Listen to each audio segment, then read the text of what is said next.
ಮಳೆ ವಿಚಾರಕ್ಕೆ ಬರೋಣ. ಕರ್ನಾಟಕದಲ್ಲಿ ಒಂದು ಕಡೆ ಮಳೆ, ಮತ್ತೊಂದು ಕಡೆ ಬಿಸಿಲು, ಮತ್ತೊಂದು ಕಡೆ ಪ್ರವಾಹ ಎಲ್ಲ ಬೆಳವಣಿಗೆಗಳಾಗಿದ್ದ ನೋಡಿದ್ದೀವಿ.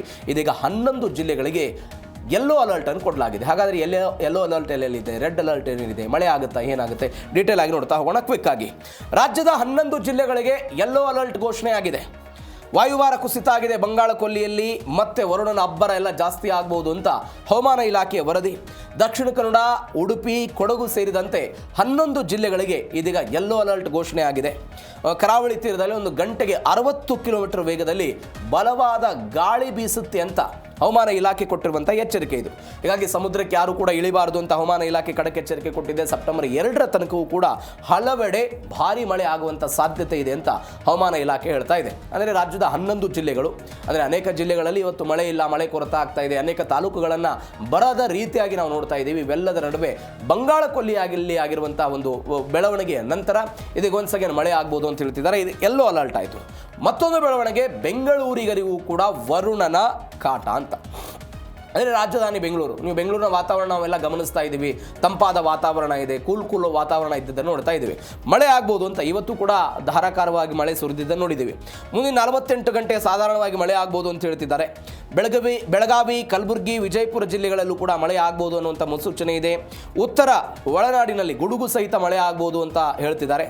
ಆಗಸ್ಟ್ 22ರವರೆಗೆ ಮಲೆನಾಡು, ಕರಾವಳಿ ಭಾಗದಲ್ಲಿ ಮಳೆ ಅಬ್ಬರ ಇರುತ್ತಂತೆ. ಕೆಲವು ಜಿಲ್ಲೆಗಳಲ್ಲಿ ಮೋಡ ಕವಿದ ವಾತಾವರಣ, ತಗ್ಗಿದ ತಾಪಮಾನವೂ ಕೂಡ ಇರುತ್ತೆ ಅಂತ ಇದೀಗ ಅವರು ಕೊಟ್ಟಿರುವಂತಹ ವರದಿ. ಇವೆಲ್ಲದರ ನಡುವೆ ದೆಹಲಿಯಲ್ಲಿ ರಕ್ಕಸ ಮಳೆಯಾಗಿದೆ. ರಾಷ್ಟ್ರ ರಾಜಧಾನಿ ದೆಹಲಿ ಜಲಾವೃತ ಆಗಿರೋದು. ದೆಹಲಿಯ NCRನಲ್ಲಿ ವರುಣನ ತಾಂಡವವಾಯಿತು. ಜನರ ಜೀವನ ಎಲ್ಲ ಅಸ್ತವ್ಯಸ್ತ ಆಗಿದೆ. ಸದರ್ ಬಜಾರ್ನಲ್ಲಿ ಸೊಂಟದವರೆಗೂ ಕೂಡ ನೀರೆಲ್ಲ ನಿಂತುಬಿಡ್ತು. ಅಂಗಡಿಗಳಿಗೂ ಕೂಡ ಎಲ್ಲ ನೀರು ನುಗ್ಗಿದೆ. ದೆಹಲಿಗೆ ಒಂದು 15 ವಿಮಾನಗಳೆಲ್ಲ ಬರಬೇಕಾಗಿತ್ತು. ಅವೆಲ್ಲ ಮಾರ್ಗ ಬದಲಾವಣೆ ಮಾಡಿದ್ದಾರೆ ಹವಾಮಾನದ ಹಿನ್ನೆಲೆ.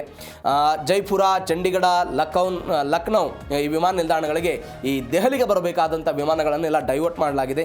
ರೆಡ್ ಅಲರ್ಟನ್ನು ಭಾರತೀಯ ಹವಾಮಾನ ಇಲಾಖೆ ಘೋಷಣೆ ಮಾಡಿದೆ ದೆಹಲಿಗೆ. ಹೀಗಾಗಿ ವಾಹನ ಸವಾರರೆಲ್ಲ ಪರದಾಟ ನಡೆಸಿದ್ದಾರೆ. ಇದು ದೆಹಲಿ.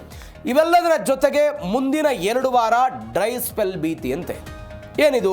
ಸೆಪ್ಟೆಂಬರ್ 2ರವರೆಗೆ ದೇಶದ ಹಲವೆಡೆ ಮಳೆಯ ಕೊರತೆ ಆಗಬಹುದು ಎನ್ನುವಂತಹ ಮುನ್ಸೂಚನೆ ಬಂದಿದೆ.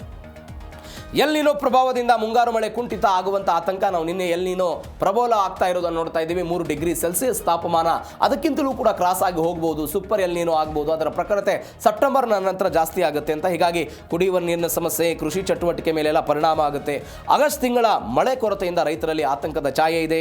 ಕೇಂದ್ರ ಮತ್ತು ರಾಜ್ಯ ಸರ್ಕಾರಗಳಿಗೆ ಹವಾಮಾನ ಇಲಾಖೆ ಒಂದು ಎಚ್ಚರಿಕೆ ಕೊಡುವ ಪ್ರಯತ್ನವನ್ನು ಮಾಡಿದೆ. ಇವೆಲ್ಲದರ ನಡುವೆ ಕರ್ನಾಟಕ ಸರ್ಕಾರವು ಕೂಡ ಒಂದು 200 ಗಂಟೆಗಳ ಕಾಲ ರಾಜ್ಯದ ವಿವಿಧ ಭಾಗಗಳಲ್ಲಿ ಮೋಡ ಬಿತ್ತನೆಯನ್ನು ಮಾಡ್ತೀವಿ ಅಂತ ಒಂದು 282 ಕೋಟಿ ರೂಪಾಯಿ ವೆಚ್ಚದಲ್ಲಿ ಅಂತ ಹೇಳ್ತಿದ್ದಾರೆ.